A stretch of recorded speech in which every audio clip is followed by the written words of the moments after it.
We're going to talk today about how we do these molecular dynamic simulations.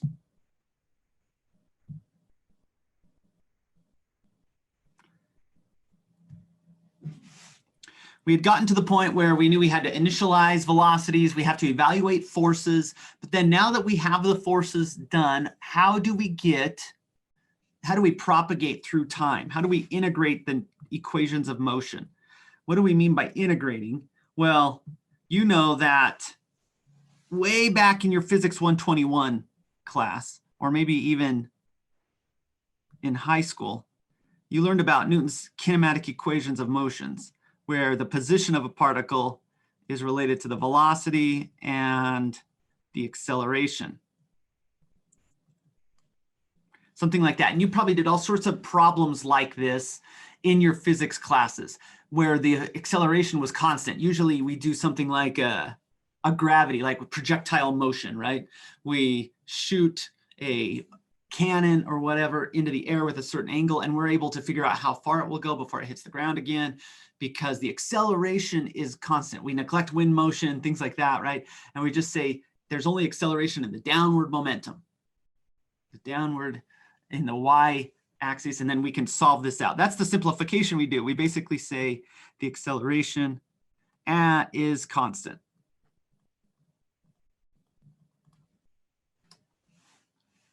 And then we often do something like, oh, the velocity in the x direction is also constant, right? Because nothing's changing it. There's no wind, there's no air friction or whatever. So we kind of make that constant. So why can't I just do something similar with my molecular dynamic simulations? Why can't I just say, okay, t is equal to like 1 second of real time, and I can figure out where all the particles go? Because I always simulate much less than that. Modern molecular dynamics are probably in the millisecond range in terms of how long they simulate. Picoseconds, nanoseconds, milliseconds. So picoseconds is kind of the minimum if you have a really dense system and lots of particles, but we're kind of mostly into the micro and millisecond range now with computer speed. So someone tell me why I can't just say delta t there is 1 second, so I can really propagate this thing through space. So you can't do that because the direction of the acceleration kind of depends on where your nearby particles are. And after only, a microsecond, picosecond, whatever, you're already far away from those particles, and your acceleration direction, the direction of the forces on your particle have completely changed. Yeah, not only the directions, even the magnitudes. So, right, accelerations change every time we move a position. That's the kind of the difference between what we do here and those simple physics 121 problems where projectile motion, where we shoot a cannonball or something. There, we're assuming like Vx is constant and acceleration is constant. But we know with these atomic systems, these molecular systems, as soon as I move a particle, all the forces change. And so when I say I integrate, what I do is I select a very small time step, something delta t. It's usually on the order of 1 femtosecond or maybe half a femtosecond. It depends on what the fastest motion is. I'll talk more about that in a second. And then so I have to move everything that far, reevaluate all the accelerations to get the forces. Move it that far again, reevaluate all the accelerations. And so it's because as I move position, my accelerations and forces are changing that I can't just make a very big time step. So I have to come up with some sort of finite difference or numerical way to do this. And there's lots of different ways I could have done this, but the one that we use mostly in simulation, which is the best balance between speed and accuracy, are attributed to a French researcher, Verlet. And there's 2 finite difference approaches that he used. And the first one is called leapfrog, and the second one is called velocity Verlet. And with the leapfrog method, what we're going to do is we initialize our positions, we initialize our velocities, and then we can calculate the accelerations from the initial velocity. And so we can then go through and we're going to say, let's just skip down to right here. The next position for a particle in any direction after our time step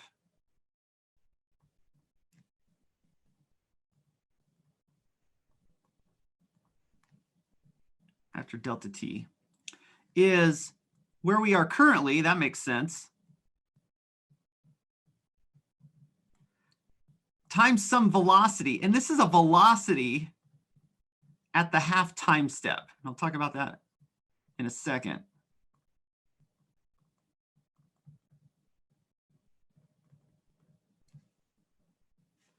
And multiplied by the time. So this is fairly simple from a conceptual point in the sense that it says if I'm going 60 miles an hour, in an hour, I'll be 60 miles away if nothing else changes, right? We're just going to make, instead of an hour, we're going to make it 1 femtosecond.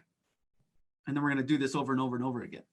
But then I can also, I need to change my velocities because they're going to change because of the acceleration, that my next velocity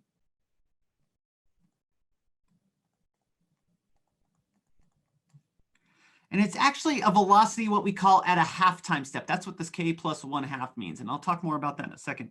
Is my previous or my current velocity. And then plus the acceleration at the current.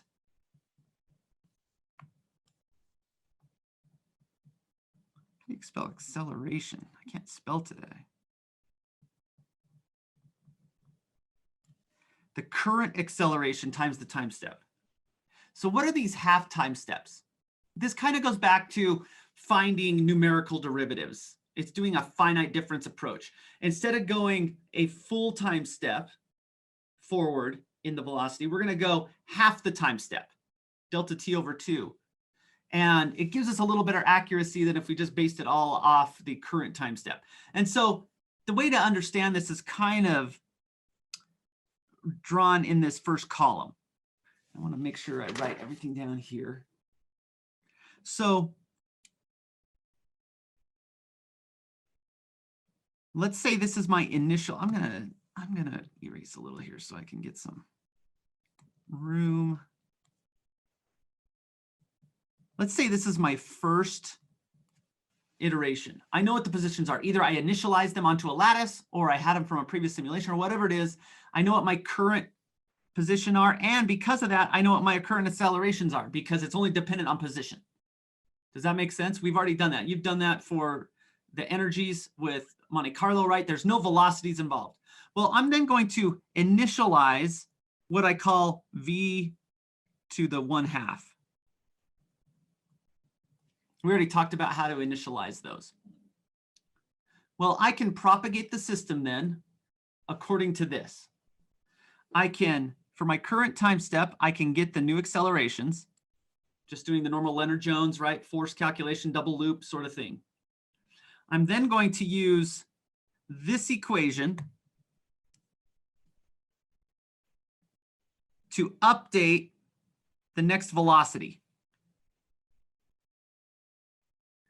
And you should be able to see that it uses the previous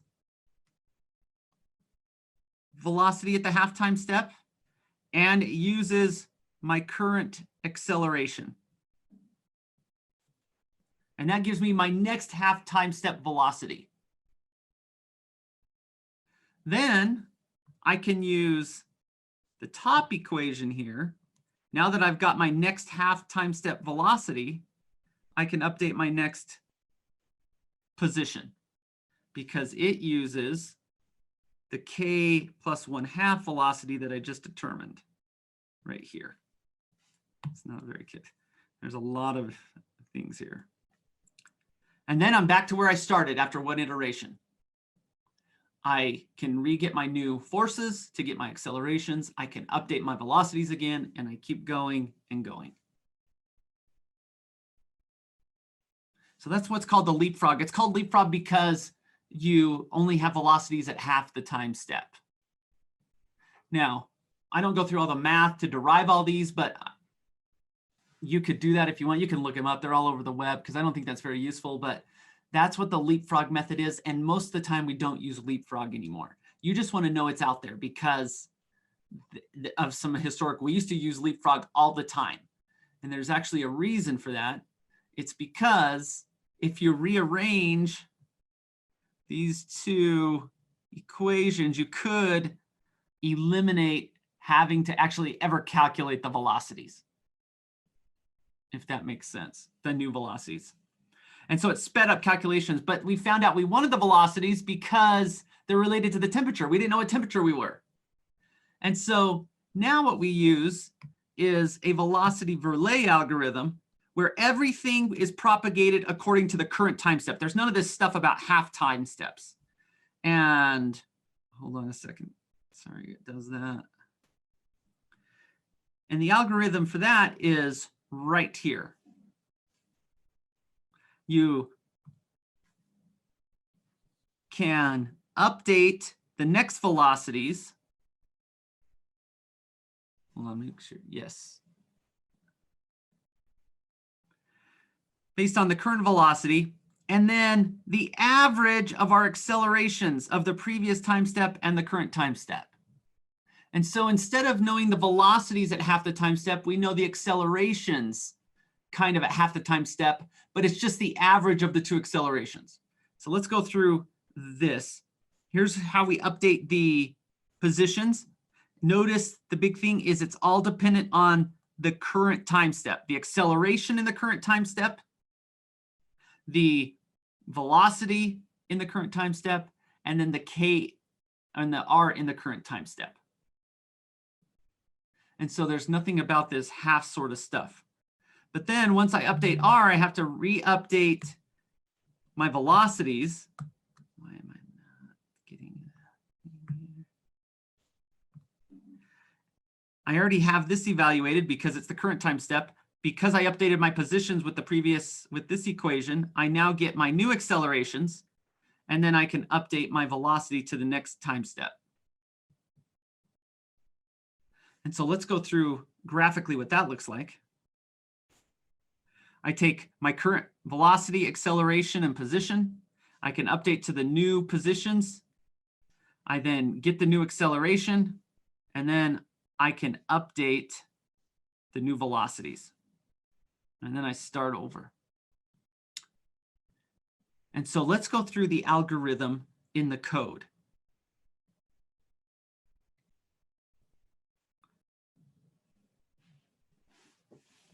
It's called dynamics. This is what my new position is for every particle. And so you'll notice that, remember, this goes X, Y, Z. I'm looping over all the n particles.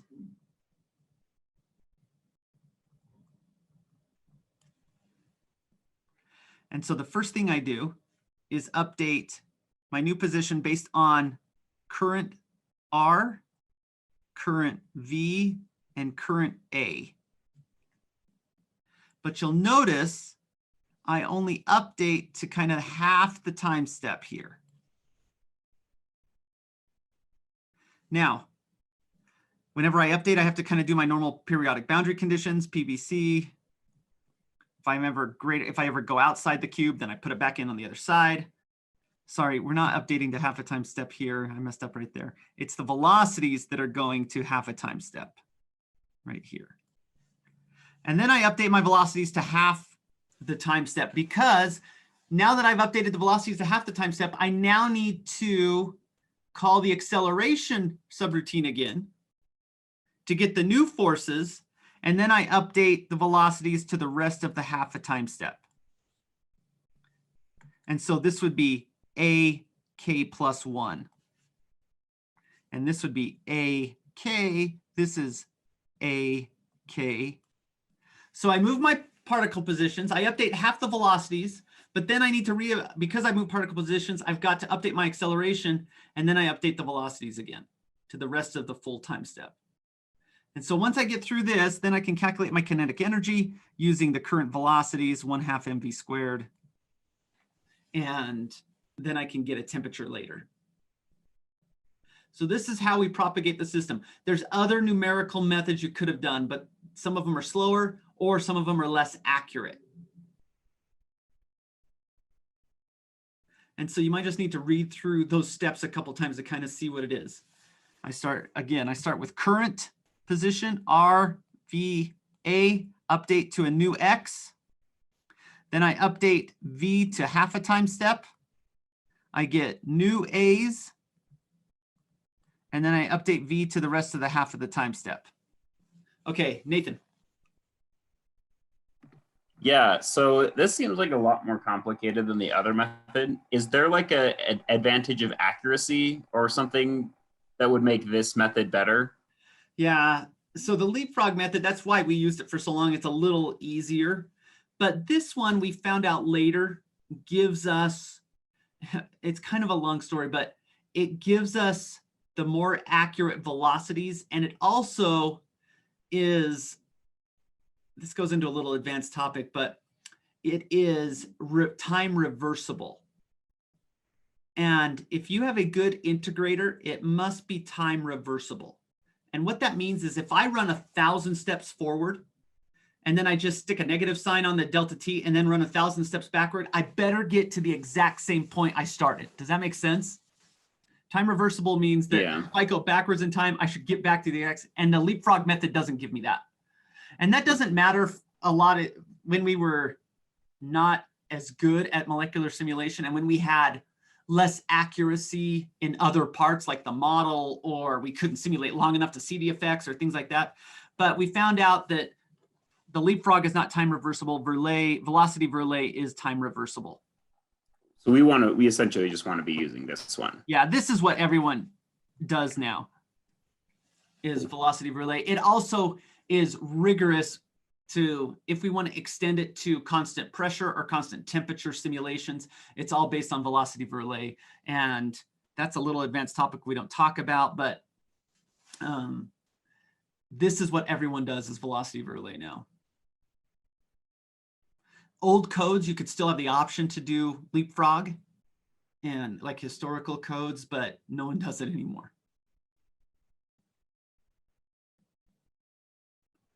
Okay. We already talked about acceleration, right? This is just the double loop that goes over all our particles and all our neighbors and calculates forces using Lennard-Jones force. So I don't think we need to go over that again. But there's one other thing I want to talk about, and it's shown here. We define this kind of snapshot or data log. And this is similar to, we only want to output every so often. We don't want to output to a file every single step because the IO is too much. It slows down the simulation. And I kind of talked about last time, I think, that I try to only make it so I write the file once every half hour, approximately. And so that's what this data log's doing. It's only writing out to the Excel sheet every data log steps. But there's another thing called snapshot that we need to talk about. I'm going to bring up another sheet real quick. What we often do in simulation to get statistics is we create blocks, is what we call it. Block averages. And so I'm just going to kind of draw this out. Let's say I have all these iterations. This is just every single iteration in my simulation.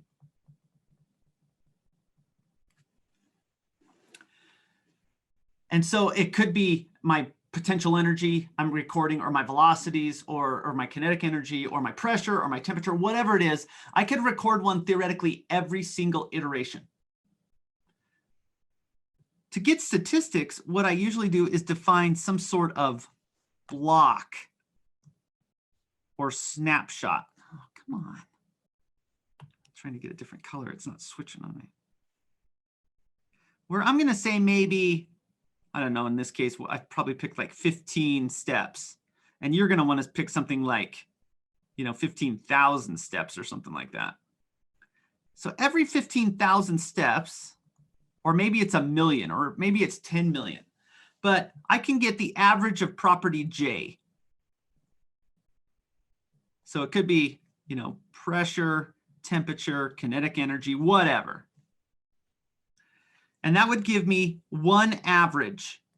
And then I could do this again and get another average. And then I could do this again and do another average. And if whatever number I pick here for my block size,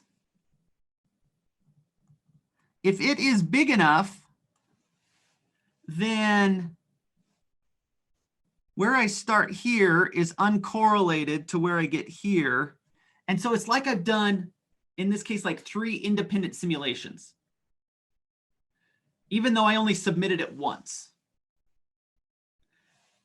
And so then I can use these properties. It's like saying, oh, I ran 1, 2, 3 simulations. I started with a different configuration every time, right? Because the configurations are different from those points. And so then I could say something like the average property J is equal to the number of blocks I had times J sub I, or the summation of J sub I. Basically the average of the averages. Now, those of you that might be familiar with statistics a little bit will say the average of the averages is just the average of all the numbers anyway. And that's true. But the error, the standard deviation will not be. And that's what you're really trying to get here, is what the error is. And we take something like the standard deviation of J, all the J's, over the number of blocks.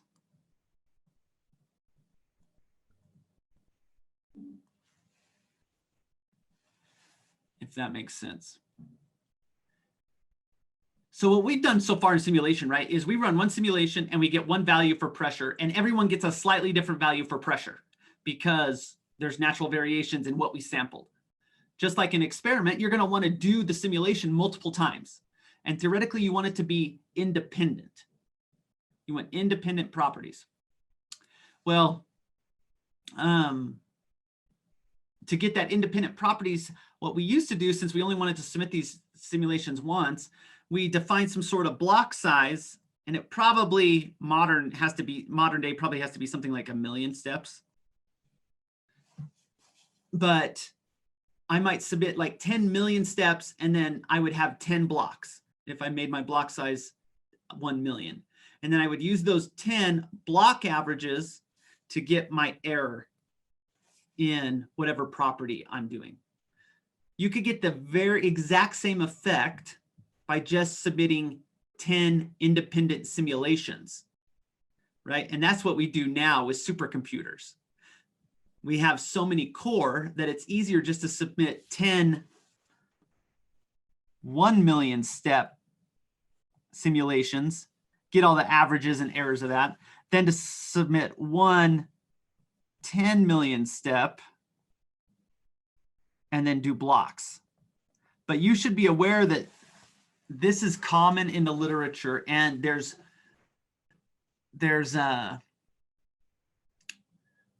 functionality in a lot of codes to create blocks. And so you might give something like n production. We would set it 10 million. And then you could do n block. I don't have this in my code, but in some other codes I do, as 1 million. And then it would automatically block all the data and give you the averages according to this at the end of the simulation. But for you guys, I think it's just easier. And this is what I do mostly now, because we have so many core to run on, is I just do 10 independent simulations. Now, how do you make a simulation independent from each other? What do I mean by that? Well, in my code, I'm setting this thing up if I have 500 particles on a lattice. And so that means they're all going to start from the same position. So what am I going to do to introduce randomness so that I don't start, so I don't always get the same answer out of my 10 runs? Is it the initial velocities? Yes, when I initialize velocities, what do I want to do? Use a different seed number each time or something? Yes. So remember in my code, there's an option called seed. And you can actually give it some negative number, any negative integer you want, and it will use that number as the seed value. But if I did that and I submitted 10 independent runs, then I would get the exact same 10 answers. And that's not what I want to do. And so on your homework, what I say to do is replace this with the term generate. And we'll kind of show that in a second. What that does is use whatever time the simulation started on in the computer clock, like the milliseconds or maybe even microseconds, whatever the internal clock does, it uses that as the seed to your random number generator. So as long as every simulation didn't start at the same millisecond in time, which is kind of not likely, then you'll get a different random number sequence. Does that make sense? We talked about random number sequences not being really random, right? They're pseudo-random numbers because they always generate the same sequence if you give them the same seed. I think we talked about that with Monte Carlo. Okay. I want to pause right here and then go to, well, I should have told you this. Make sure log into the supercomputer, and we're going to run a couple simulations here in a second. While you're logging in, I will keep going with this lecture to talk about a couple other things.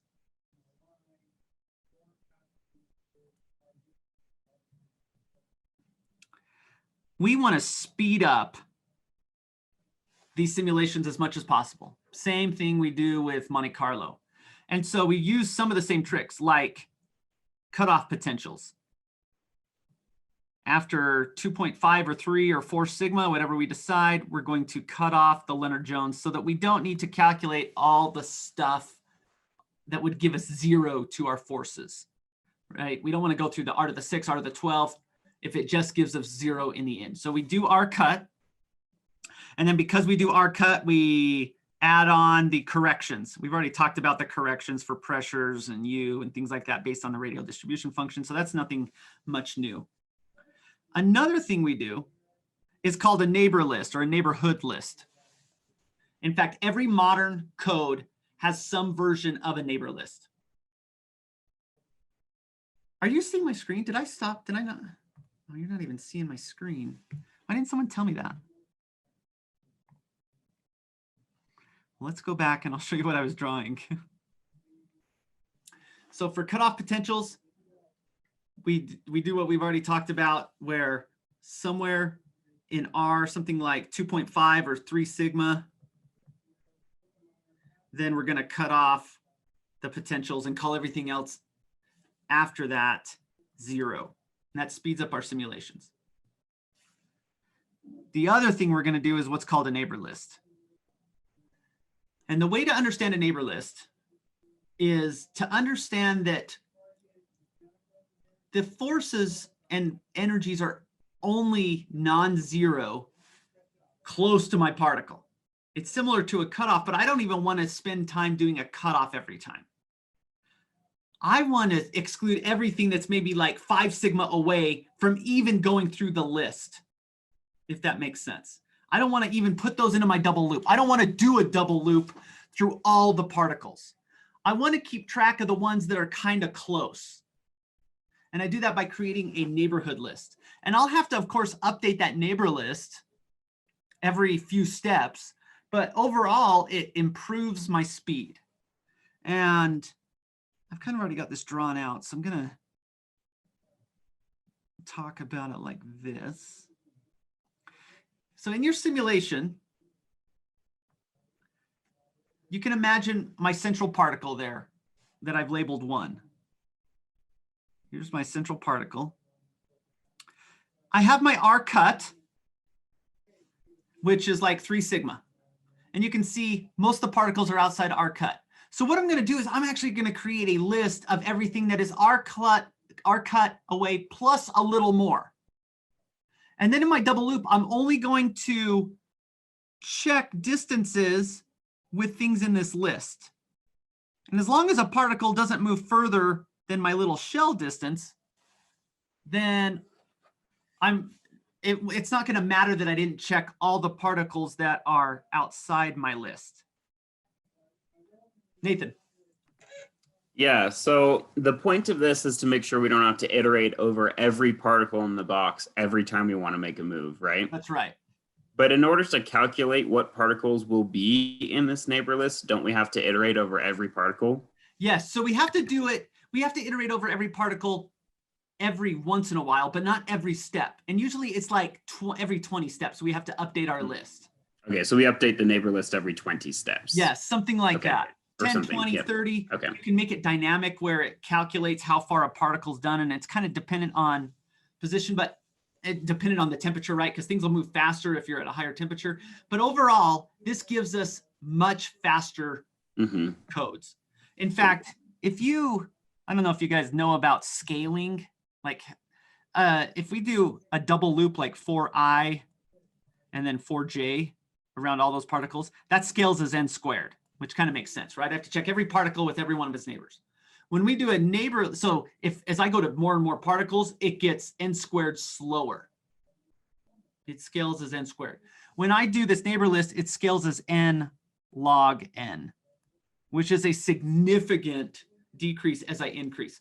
If you're only doing 10 particles, then none of this really matters. But if I start getting up to 100,000 and definitely like 1 million, there's a large number of particles that are way outside of where the central particle would ever care. And so this really buys you a lot of speed. Question. So does Yeah. every particle have a neighbor list then Yes, associated with it? every particle has a neighbor list except the very last one, because we only have to check pairs, right? Mhm. And so I usually say this is I to n minus 1. And so the j equals I plus 1 to n. Because once I get the force on particle 1 from particle 2, I just flip the negative sign on it to get the force on particle 2 to particle 1. So really, this is n squared divided by 2. But the half doesn't necessarily, for scaling, the divide sign doesn't matter. It's still going to get bigger by the square root of the number. So I'm going to keep a neighbor list of particle 1 with all its neighbors. Particle 2 is going to have all its neighbors, except it's not going to list particle 1 because particle 1 already did the 1-2 interaction. Does that make sense? Yeah, that makes sense. Okay. And so everything within RC plus RB, so my cutoff plus my neighbor list kind of barrier or buffer, is our neighbors that I'm going to check in my loop to see if the force is applicable, if it's non-zero. And so I kind of have it right here. Right here's the old way of doing it, where I loop over every particle and its pairs. Now I'm going to keep a list where the second line only has, it only loops around the number of neighbors. And then I'll update the neighbor list every 10 or 20 or 30 time steps. And I greatly speed up my simulation.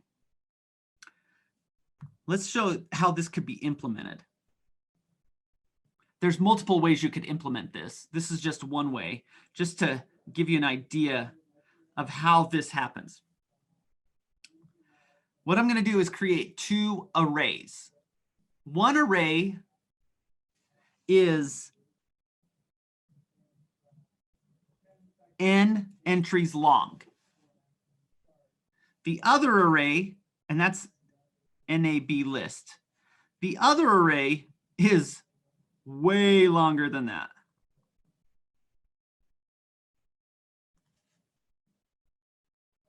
Well, I don't know if it's way longer. It doesn't necessarily have to be longer. But it's not necessarily equal to n. It's equal to, it is longer because it has to have all the neighbor pairs. And there's a lot of pairs. So it's longer. We'll just say it's longer than n, because it has all the pairs that are possible, all the neighbors. And it's not going to be a full n squared because, like we talked about, not everything's a neighbor to everybody else, but it's longer than n. And so let's say in my simulation, particle 1 has neighbors of particles 2, 4, 5, 6, and 8. We know that, in other words, the distance between particle 1 and particle 2 and 4 and 5 and 6 and 8 is all less than R cut plus RB. Does that make sense? And then particle 2 has neighbors 3, 4, 6. So that means particles 2 neighbors. Notice it doesn't include the 1, because 1 and 2 were neighbors. It doesn't include 1 because we already know about that, but it includes 3, 4, and 6. Does that make sense? And so on and so forth.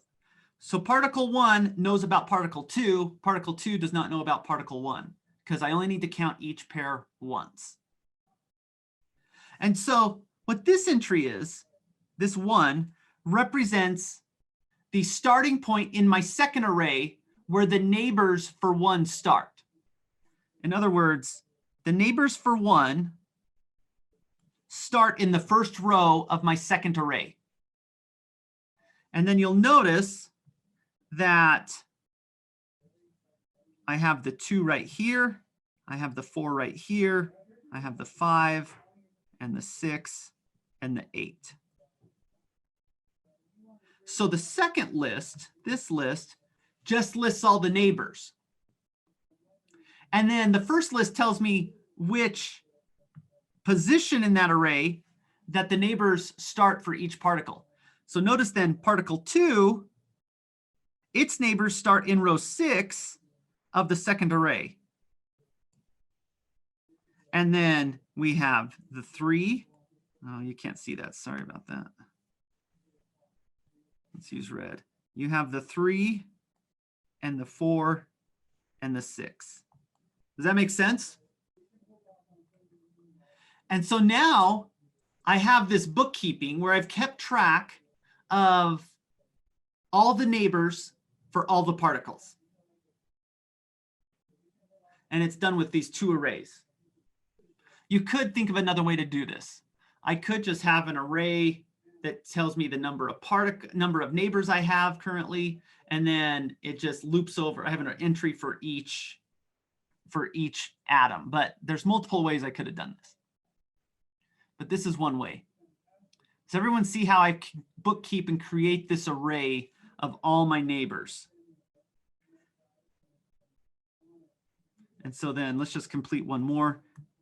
The neighbors for particle 3 start in row 9, and its neighbors are 4, 5, 7, and then 9 is up there. So I've got this bookkeeping. Now I just need, when I go through my force calculation, I just loop over these rows. And so for particle 1, I would only have to check 1, 2, 3, 4, 5 neighbors. And then for particle 2, I would only have to check the distances with 3 neighbors. And then so on and so forth. Particle 3 has a few more, 4 neighbors, but I only have to check the distances and get r squared, r to the 6th, r to the 12th once, or a fraction of the time rather than all this n squared time. Now, like you said, I think what Nathan said earlier, I have to update these 2 arrays periodically.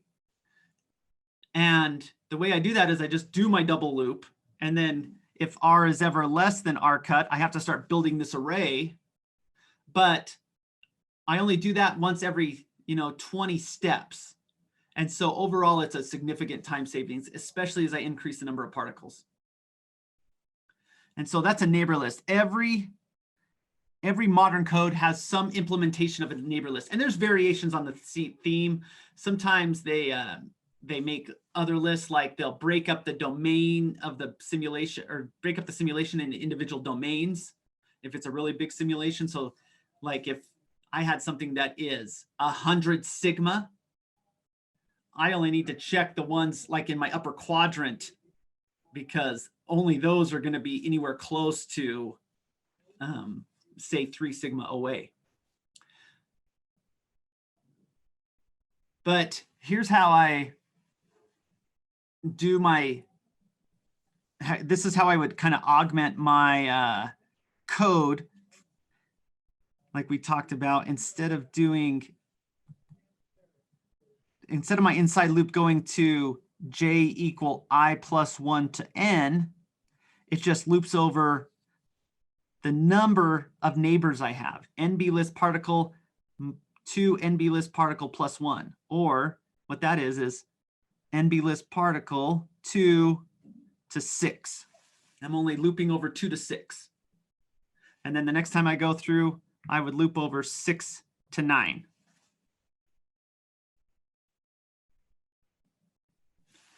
Okay, neighbor lists. That's the number one way we speed up simulations in molecular dynamics. And for your project, if you want to, I don't have this coded intentionally in my one I give you, because that's one of the things you could do for your project. You could code a neighbor list up and demonstrate how effective they are, how often you have to update them, things like that, into a code if you wanted to do that for your term project. Okay, let's go now to the supercomputer now that you guys are all logged on.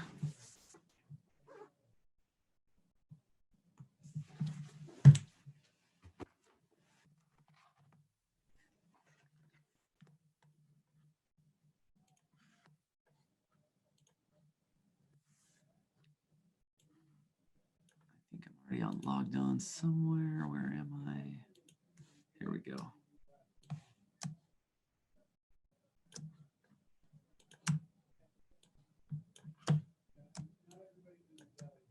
This doesn't need to take a huge amount of time because running an MD simulation is not that clear. Will clear your screen. So you already have you should, in your compute folder, you should have something like LJ test, unless you deleted it. Does everyone have something in their compute folder, LJ test? If you don't have it, it's in our group space. You can copy it over.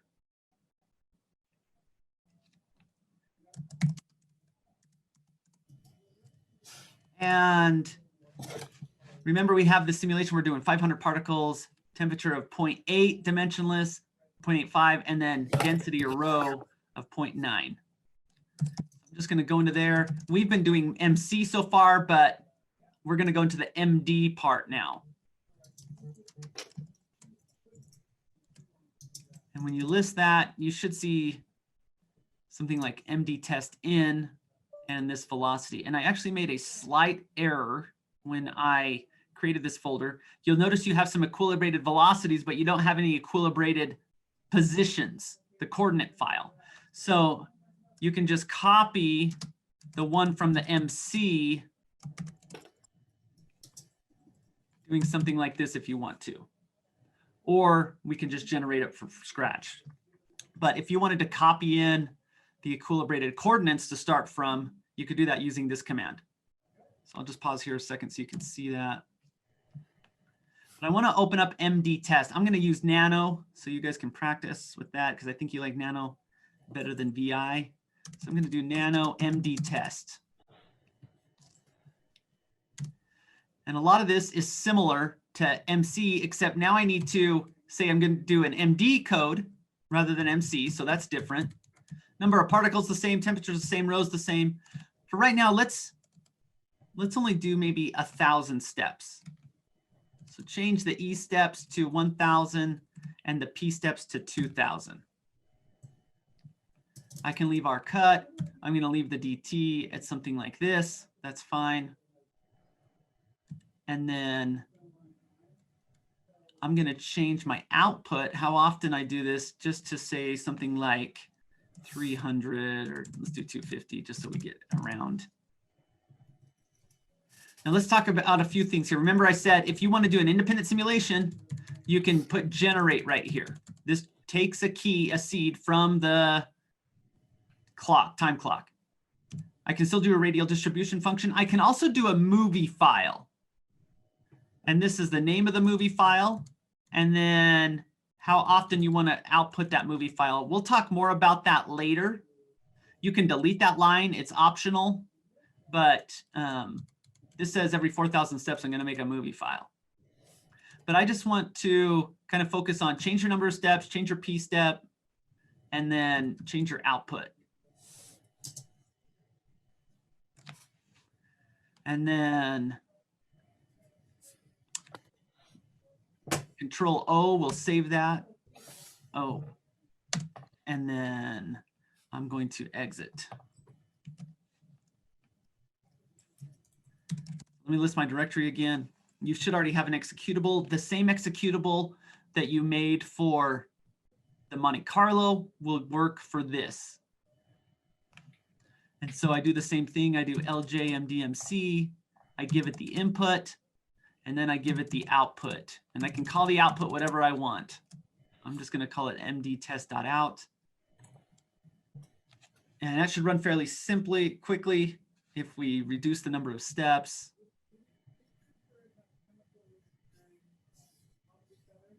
And then I have my output file.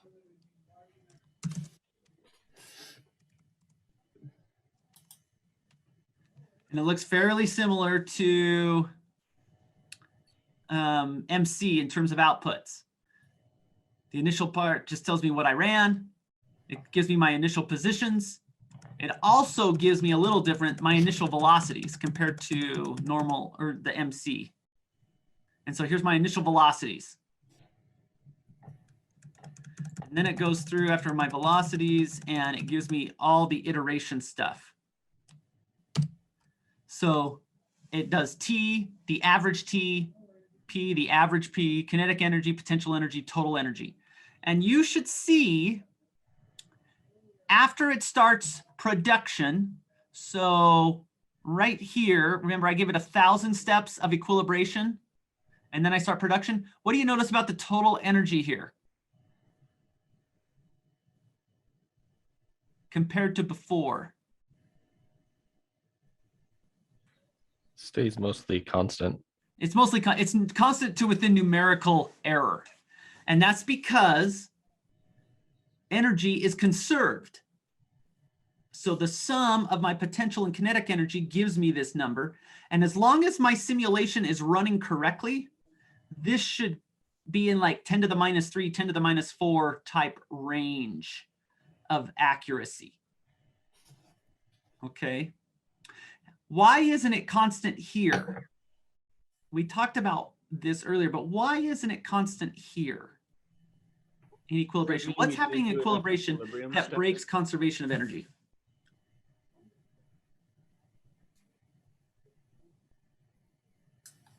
Anybody? Aren't we doing like velocity scalings and stuff during that time?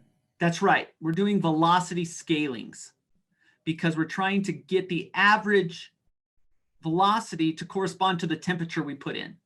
But remember, natively, MD is not constant temperature. So I kind of fake the constant temperature in equilibration long enough so that hopefully once I average out, I get close to my set point. But you'll see my set point was 0.85 and I'm actually at 0.838 on average after 2,000 steps of equilibration or after 2,000 steps of production. You got to equilibrate a lot longer if you want it to be closer to your 0.85. And then it goes through and outputs your final positions and your final velocities in case you want to restart a simulation. And then it gives you some averages. Let's look at some of the averages it gives us. Oh, it gives you the radial distribution function if you asked for that. That's what you see here. And then here's my average temperature over just my production steps. Average pressure, average potential energy, average heat capacity. We haven't talked about that, but that's something you can get. Average kinetic energy, average total energy, which should be fairly constant. And it also gives us the diffusivity. And we're going to talk about how you calculate diffusivity here in just a second. But I wanted to show that very similar to what you did for MC, you can do MD simulations. Now, before I go, is anyone stuck on this sheet because they gave it a lot of steps and it keeps going? Do you guys know how to kill a job? Like if I'm running here command line and I wanted to kill a job, I hit Control C and it will kill it. And so if you have a job that's stuck, hit Control C and it should kill it. Okay. You can do the same thing we did with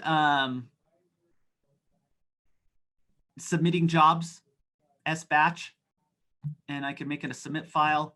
Remember, if you do something with if you want to submit something, then you want to change things like, you don't want to email me, change this to your own email address. Okay. Quick question, that movie file .trr, is that like the file type or is that just a name it's given? That is the file type. You can give it whatever name you want, but it's called a trajectory file, it's a certain type of trajectory. And you look at it and you won't be able to see anything because it's a binary file. Actually, I didn't write anything because I made it long, but I'll show you a tool to read those a little later. Okay. But you can load a TRR file into multiple molecular viewers. One of them is called VMD. If you haven't downloaded VMD, it literally does VMD. You can search for that and it's free. And it's kind of the main molecular viewer nowadays. It comes out of Illinois, Urbana-Champaign, and you can download it for Mac, Windows, Linux. You have to make an account, I think, because they want to track how many users they have, so they can get more funding. They'd say, oh, this many people downloaded it. And so, but it runs on any of your operating systems. And I'll show you how to use that maybe next time. You can actually make a movie file with MC too. It just looks a little weird because things are bouncing around. Okay. How do we get diffusivities or other transport properties in simulation? One of the nice things about molecular dynamics is there's time involved. So theoretically, we can get transport properties. How do I do that? It talks about that towards the end of the chapter. Let me make sure I'm still here. Put all molecules of type A on one side, all molecules of type B on the other, and see how long it takes them in a mix. Although it might be weird with a calibration. So what you have to do, there's two ways to do it. Sorry, my other computer logged out, so it logged out of Zoom. I got to log back in real quick.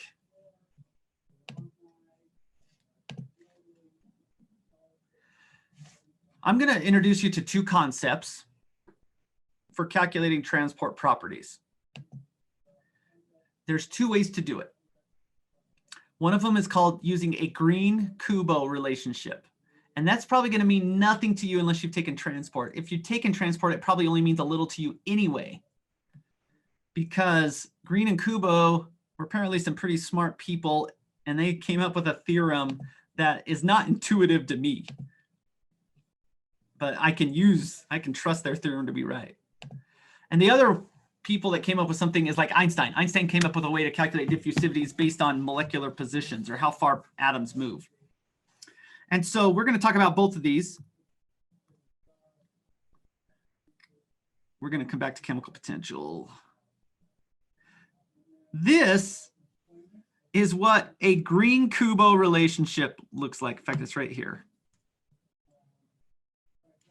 Green and Kubo came up with a way to determine a transport coefficient. What are our transport coefficients? What do I mean by that?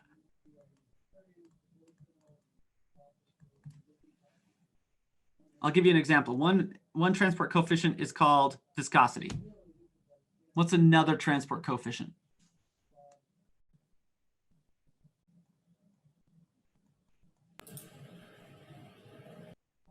Is the thermal conductivity one of them? Thermal conductivity, yep.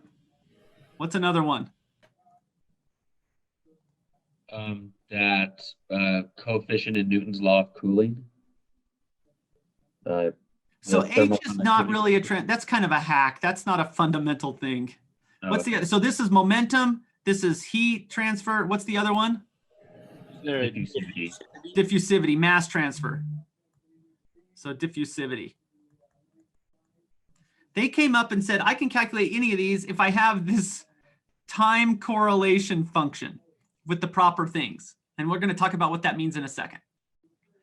Well, Einstein came up with a second way. He's like, I don't like these time correlation functions. They're a little weird to think about, but I can actually just look at fluctuations of, say, mean squared displacement of some mechanical variable.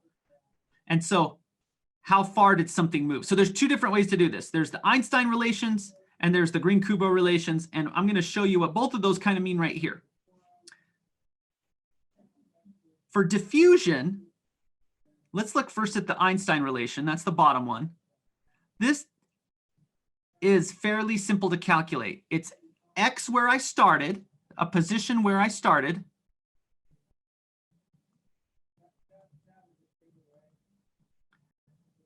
and sometime later, it's where I'm at.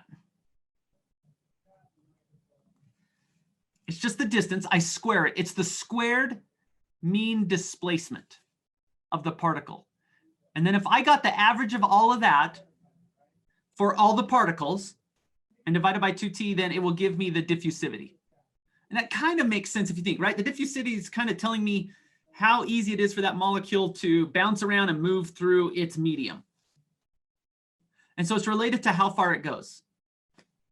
That's how that's how my code that I just gave you calculates the diffusivity. All it does is keep track of how far the particles moved throughout the whole simulation. And then it does that for all the particles and averages it out and divides it by 2t. So it's fairly easy to implement that way. Diffusivity. Diffusion constant with this autocorrelation function is a little more difficult to think about. So is that the absolute change, or do you like measure how much it changes in one time step, then measure how much it changes in the next? Because wouldn't it, as t goes to infinity, just infinitely many times end up back at its starting point? It's the squared displacement, right? And so it's not, it could go forward and then back. That's true. But the square of that is going to always be positive.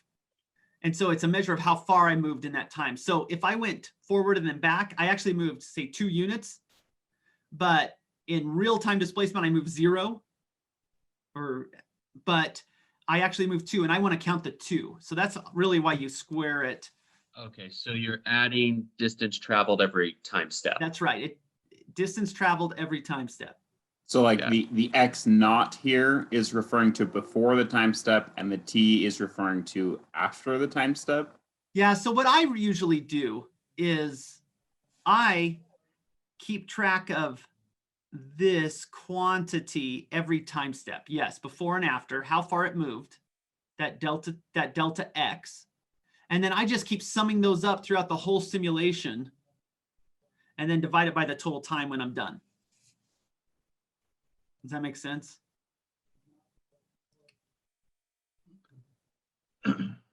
Is there a reason it's twice the total time? I don't know. I'm sure there's a reason Einstein proved, but this is what we're trying to do is we need to simulate long enough. That's the t goes to infinity. And once I simulate long enough, then this relationship is true. I bet we could find the paper where Einstein proved that, but I don't know why the 2's there.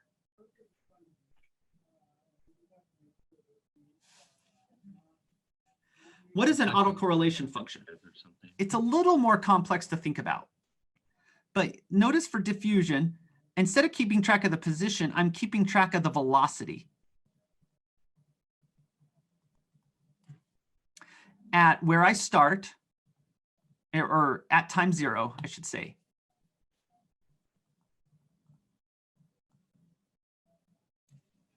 And then the velocity sometime later.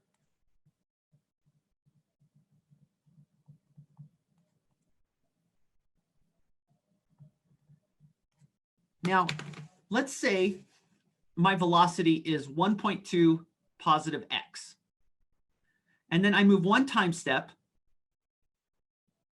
What's my velocity probably going to be close to? It's going to be close to the 1.2 positive x. And so when I dot that velocity into itself, I'm going to get something that is a positive number. Does that make sense? Especially after I average it. But if I wait long enough, if I wait, say, 1,000,000 time steps, there's a very high likelihood that if I was going positive, I don't know if that looks positive to you, but if I was going this direction at time step 0, if I wait long enough, I'm going to be going the exact opposite. And when you dot two things in opposite directions, what do you get? What's the dot product give you in opposite directions? Wouldn't it be On 0? Yeah, on average, it's going to be 0, right? And so at long times, what this means, what this is correlating is how correlated are my velocities? How far do I have to go in time before I don't remember where I started? And then I have to integrate that from 0 to infinity, but it converges fairly quickly because eventually it goes to 0, and I'm just integrating past 0. In fact, the book has an example of this. This is the velocity autocorrelation function. I can't remember what temperature and pressure it was, but or density it was, but you'll notice, and it's normalized to whatever velocity it is, so that's why it goes to 1. But you see that at very small time steps, I'm very correlated, or I'm going the same direction I started. If I just moved, say, half a femtosecond, I'm probably going the same direction I was. And so at 0 displacement time, I'm highly correlated. But you see that fairly quickly, I actually get some negative correlation. What does that mean? What does the fact that this velocity correlation function goes negative mean? It interacts with another particle. And then what happened? It bounced off, right? So it's going Yeah. the opposite direction. There's a high likelihood after like 1.12-ish that I get the maximum backscatter, or the maximum repulsion because I hit another particle. And then eventually, if we go out far enough, this will go to 0. But if we integrate this, then we can get the diffusion constant. And that's what Green and Kubo proved. And it's not super intuitive, so you just kind of have to trust this. If you don't trust it, you can go read about it. There's all sorts of stuff written about Green Kubo, diffusion, things like that. Correlation functions are actually a very big, time correlation functions like this velocity, is a big area of study. But you should be able to kind of see how there's two ways to get diffusion. I can do the Einstein way. I can't spell Einstein today. Or I can do the Green Kubo way. And for diffusion constant, both of them are fairly easy to do. When I start doing shear viscosity or viscosity, it gets a little harder in that there's a proof for this. What this means, right, is I take the x position at time t and multiply it by the velocity in the y direction.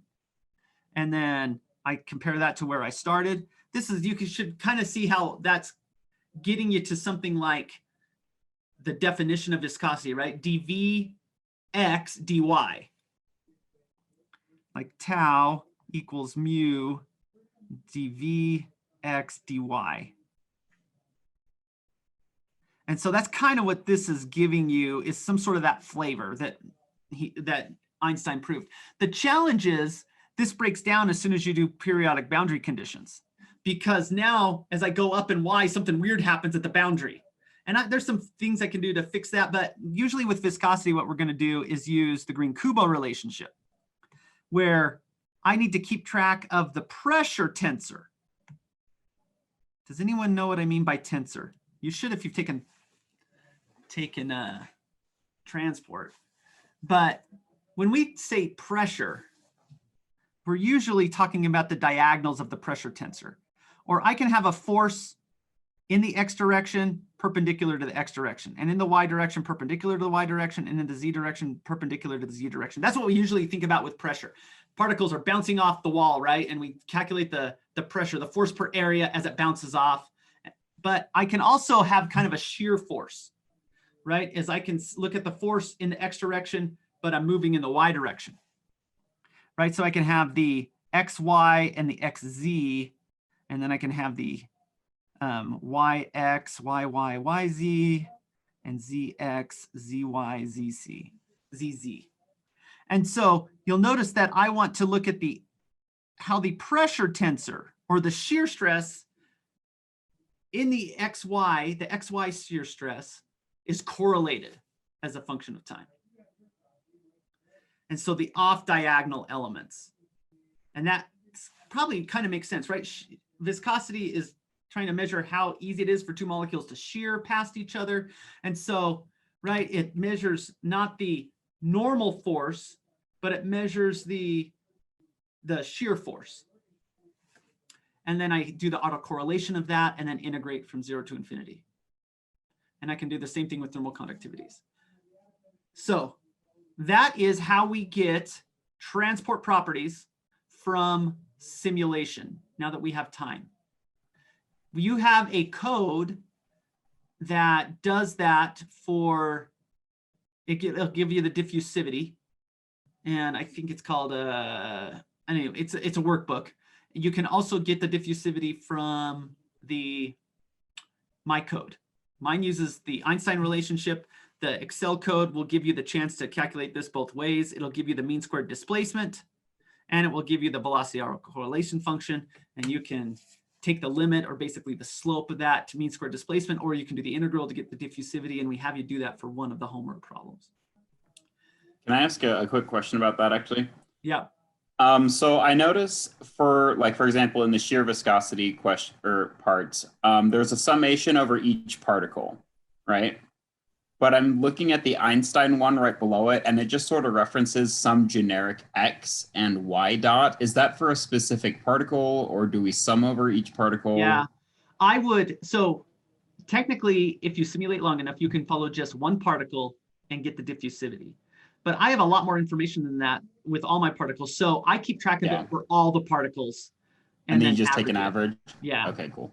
All And right. the same thing with the velocity autocorrelation function. Keep track of it with all the particles because you get better averaging. But theoretically, you could do it for just one particle if you simulate long enough. Interesting. Cool, thank you. Okay, I think that's all our time today. Make sure you look over your homework.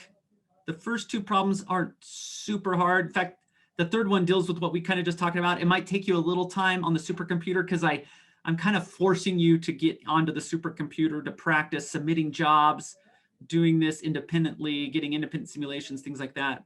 So, and I make it so that you have to wait a little bit. This is very real life in terms of simulation. Usually we're waiting days for our simulations to finish. So you're gonna wanna kind of start those simulations, and I make you wait at least 6 hours. So get them all set up, submit them, and then come back later today or tomorrow or whatever, and then you can evaluate your data. And then the last problem is kind of like the association problem in that you're gonna have to code a little bit. And so you're gonna wanna get through those first 3 problems so you can start thinking about the coding. We're gonna continue tomorrow just talking more kind of about these a little more advanced topics with molecular dynamics. We're also gonna talk about how you calculate chemical potential. But you've got all you need to finish all your homework and to start a project. And so you're gonna wanna make sure you start looking at that. The schedule has several days where we don't meet so that you work on your project. And then there's a small report and a presentation due for your project the last day of class. But I wanna make sure that you feel like you have enough time. So come to class, you can ask questions about your homework, you can ask questions about your project, you can email me about your project, we could Zoom about your project if you have some questions, but all that's posted on the homework number 6 and the project of what you need to do.